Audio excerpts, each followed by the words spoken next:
दोस्तों, क्या आप जानते हैं कि पार्ले जी में जी का क्या मतलब होता है? तो आपको बता दूं कि पार्ले जी में जी का मतलब है जीनियस, यानी कि प्रतिभाशाली। और यही इस कंपनी का नारा भी है। और पार्ले जी नाम को रेलवे स्टेशन विले पार्ले से लिया गया है, और जो खुद पार्ले नामक पुराने गांव पर आधारित है। और वैसे जी का मतलब यहाँ पर ग्लूकोज से भी है।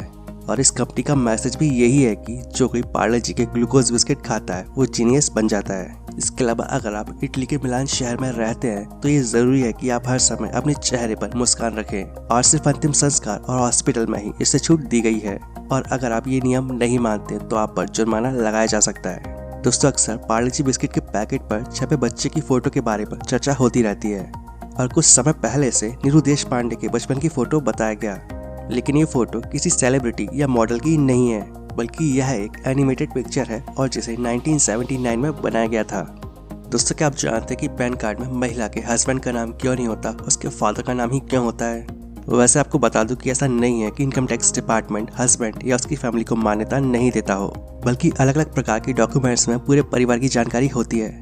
लेकिन जब बात पैन कार्ड की आती है तो इसके फुल फॉर्म से ही पता चलता है कि ये एक परमानेंट अकाउंट नंबर है। वैसे आपको नहीं पता तो आपको बता दूं कि पैन कार्ड का full form permanent account number होता है। दोस्तों, परमानेंट का मतलब है कि मनुष्य के जन्म से लेकर मृत्यु तक एक ही अकाउंट नंबर होना। अब चाहे शादी 7 जन्मों का बंधन क्यों ना हो, लेकिन कानून में तलाक की व्यवस्था भी है, यानी कि शादी के बाद तलाक भी हो सकता है। और ऐसी कंडीशन में परमानेंट अकाउंट नंबर में दर्ज जानकारी को बदलना पड़ेगा। और अगर यहाँ एडिट करने की सुविधा दी गई तो परमानेंट का क्या मतलब रह जाएगा? इनकम टैक्स डिपार्टमेंट में हर व्यक्ति की अपनी एक पहचान है, और ये पैन नंबर उसी पहचान की एक संख्या है। महिला का तलाक होने पर, दूसरी शादी करने पर या अन्य किसी दूसरी कंडीशन में पैन कार्ड में दर्ज जानकारी पर कोई फर्क नहीं पड़ेगा। तो अब आप समझ गए होंगे कि पैन कार्ड में महिला के फादर का नाम क्यों होता है। इसके अलावा क्या आप जानते हैं कि मुस्लिम महिलाएं बुर्का क्यों पहनती हैं? तो आपको बता दूं कि अल्लाह की किताब कुरान शरीफ में इस बात का जिक्र पूरे विस्तार से किया गया है। अल्लाह का ये कहना है कि अपने पति के अलावा किसी और पराये मर्द को अपनी खूबसूरती नहीं दिखानी चाहिए, और इसलिए सभी लड़की और महिला को बुर्का पहनना चाहिए। साथ ही कुरान में ऐसा भी लिखा गया है कि मुस्लिम महिलाओं को ऐसा लिबास पहनना चाहिए जिसमें उनका चेहरा, पैर और आंखों के अलावा शरीर का कोई और हिस्सा ना दिखे।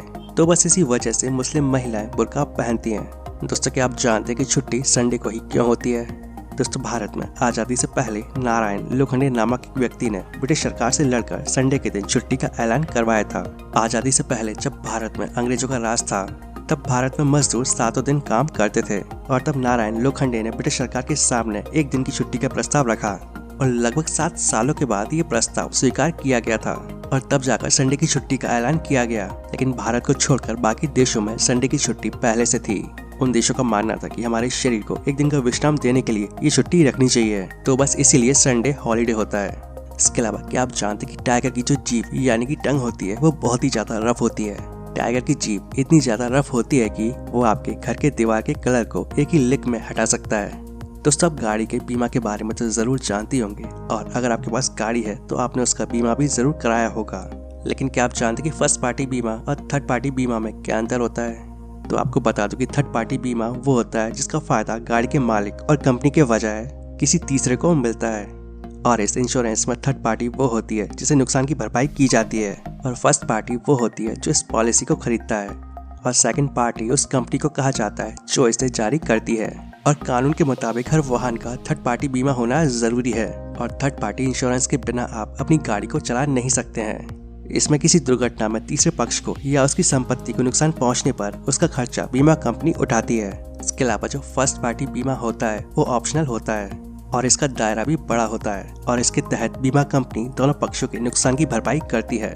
तो अब आपको क्लियर हो गया होगा कि फर्स्ट पार्टी बीमा और थर्ड पार्टी बीमा में क्या अंतर होता है। दोस्तों, क्या आप जानते हैं कि मोबाइल फोन क्यों फट जाते हैं? वैसे आपको बता दूं कि ज्यादातर केसेस में मोबाइल फोन फटने की वजह उनकी बैटरी होती है, लेकिन कई बार फोन के गिरने या फिर किसी दूसरी वजह से कई बार बैटरी में लीकेज हो सकती है, और जो बाद में फोन चार्ज करने पर आग पकड़ सकती है।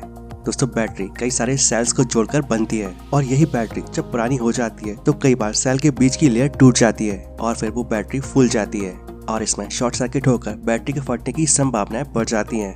फोन की बैटरी फटने का सबसे बड़ा रीजन हीट यानी कि गर्म होने से है, और इस हीट का गर्म मौसम से कोई लेना देना नहीं है, बल्कि किसी वजह से बैटरी का तापमान बढ़ जाने से है। अगर बैटरी ज्यादा गर्म है तो समझ लीजिए कि इसके फटने के चांस भी उतने ही ज्यादा हैं। इसके अलावा आपने देखा होगा कि जब डॉक्टर मरीज को इंजेक्शन लगाता है तो शरीर में इंजेक्शन लगाने की जगह जैसे कि हाथ या कमर डॉक्टर खुद चुनता है और मरीज अपनी मर्जी से हाथ या कमर में इंजेक्शन नहीं लगवा सकता है। दोस्तों, हाथ या कमर में इंजेक्शन लगाने का चुनाव बीमारी के आधार पर नहीं होता, बल्कि इंजेक्शन में मौजूद दवा के आधार पर होता है। इस प्रकार का इंजेक्शन जिनमें मौजूद लिक्विड खून में आसानी से मिलकर फ्लो हो सकता है, उन्हें हाथ में लगाया जाता है और बोलचाल की भाषा में इन्हें हल्के इंजेक्शन भी कहा जाता है। और इनकी वजह से हमारे शरीर में किसी प्रकार की कोई तकलीफ नहीं होती है। और कमर में वो इंजेक्शन लगाए जाते हैं जिनके अंदर मौजूद लिक्विड ब्लड के साथ आसानी से समायोजित नहीं होता या आसानी से नहीं मिलता, और इस लिक्विड के ब्लड में मिलने की प्रोसेस के दौरान मरीज को दर्द हो सकता है। और इस दर्द के एहसास को कम करने के लिए इस इंजेक्शन को कमर पर लगाया जाता है। और इस तरह के इंजेक्शन को हाथ में लगाने से हाथ में बहुत ज्यादा दर्द हो सकता है और वो हाथ काम करना भी बंद कर सकता है। वैसे हाथ में लगाए जाने वाले इंजेक्शन कम गाढ़े होते हैं, जबकि कमर में लगाए जाने वाले इंजेक्शन ज्यादा गाढ़े होते हैं। और जो इंजेक्शन ज्यादा गाढ़े होते हैं उन्हें ब्लड में मिलने में ज्यादा समय लगता है और इनसे दर्द का एहसास भी हो सकता है। दोस्तों, किसान आंदोलन में पंजाब से आए निहंगों की बहुत चर्चा है और अस्त्र शस्त्र लिए ये निहंग सरदार किसानों के समर्थन में सिंधु बॉर्डर पर डेरा डाले हुए हैं।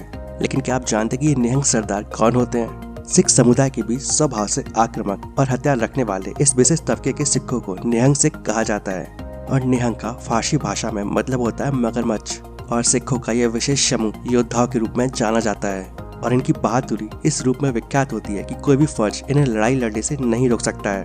और अपने आक्रामक रुख की वजह से ये पूरी दुनिया में जाने जाते हैं। निहंग सिख दास गुरु के आदेशों का पूर्ण रूप से पालन करते हैं और माना जाता है कि दास गुरु के काल में ये सिख गुरु साहिबानों के प्रबल प्रहरी हुआ करते थे और तभी से धर्म की रक्षा की भावना इनके अंदर कूट कूट कर भरी है।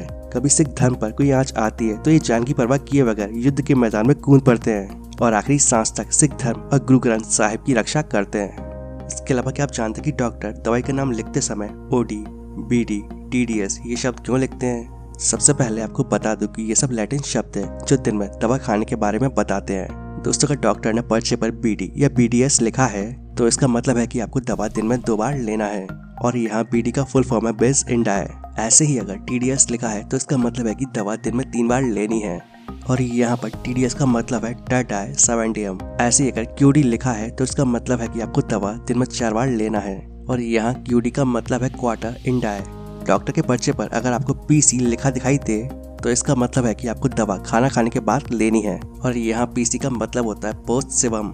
ऐसे अगर पर्चे पर AC लिखा है तो इसका मतलब है कि आपको दवा खाना खाने से पहले लेनी है और AC का मतलब होता है एंटी सेवम। ऐसे ही GTT का मतलब होता है कि जो दवा है वो ड्रॉप्स हैं। और अगर डॉक्टर ने पर्चे पर एडलिब लिखा है तो इसका मतलब है कि डॉक्टर ने दवा की जितनी मात्रा तय की है दवा उतनी ही लें। तो दोस्तों, उम्मीद करता हूँ आपको वीडियो पसंद आया होगा। वीडियो अच्छा लगे तो वीडियो को प्लीज लाइक एंड शेयर जरूर करें। ऐसी इन्फॉर्मेटिव वीडियोस आगे भी देखने के लिए इस चैनल को सब्सक्राइब कर लें। और अगर आपके कोई सवाल या सुझाव है तो नीचे कमेंट बॉक्स में कमेंट करके बताएं। And thanks for watching.